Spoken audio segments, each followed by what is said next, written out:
আমার মতন তো সুখী নয়তো কারো জীবন। মনের সুখে গুনগুন করে গান গাইছেন শারীরিক প্রতিবন্ধী নপালি চাম্বুগং। মাত্র বছর আগেও তার জীবনে এত স্বাচ্ছন্দ্য ছিল না।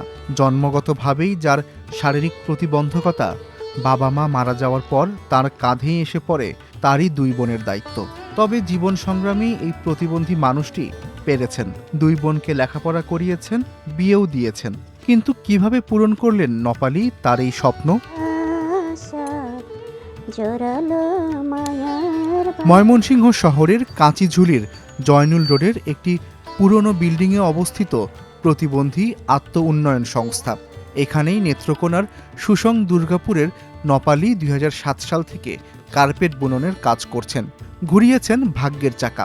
19 বছর ধরে নিজ হাতে বুনেছেন নান্দনিক নকশার বিভিন্ন কার্পেট।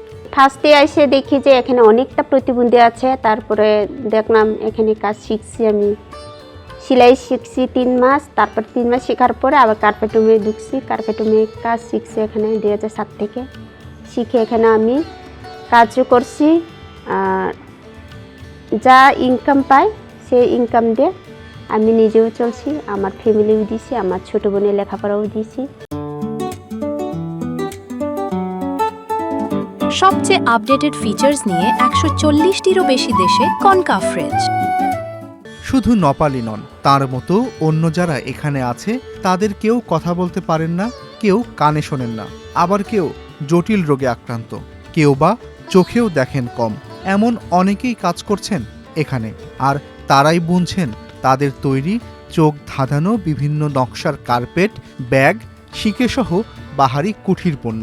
অবাক করা বিষয় হচ্ছে পুরনো কাপড়, রিসাইকেল সুতা, ঝুটসহ নানান উপকরণ দিয়ে এসব পণ্য তৈরি করা হচ্ছে। এখানে নেই নামি দামি কোনো নকশা শিল্পী, এখানকার কারিগররাই নকশাকার এবং তারাই আবার উৎপাদক। আমি বাসায় আগে বসেছিলাম, আগে এই যে কাজ করে আমি ভালোই চলছি। কার্পেট পারি, চট্টঞ্চি পারি, সেলাইও পারি।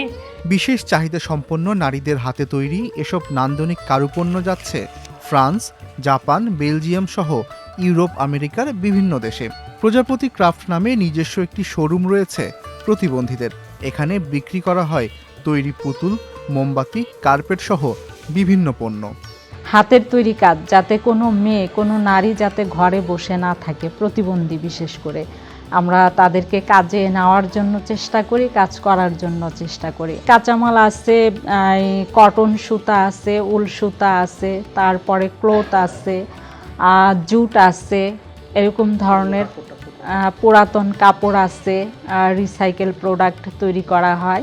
প্রতিবন্ধী আত্ম উন্নয়ন সংস্থা ময়মনসিংহে প্রতিবন্ধী ব্যক্তিদের আত্ম উন্নয়ন ও সমাজের মূল স্রোতধারায় একীভূত করার জন্য কাজ করে। প্রতি বছর প্রতিবন্ধীদের জন্য সেলাই, কম্পিউটার প্রশিক্ষণ এবং অন্যান্য কারিগরি প্রশিক্ষণের ব্যবস্থা করে থাকে। তবে সরকারি পৃষ্ঠপোষকতা সহ কারখানা নির্মাণের জায়গা পেলে প্রতিবন্ধী নারীদের ব্যাপক কর্মসংস্থান তৈরি হওয়ার সুযোগ রয়েছে বলে মনে করছেন সংশ্লিষ্টরা।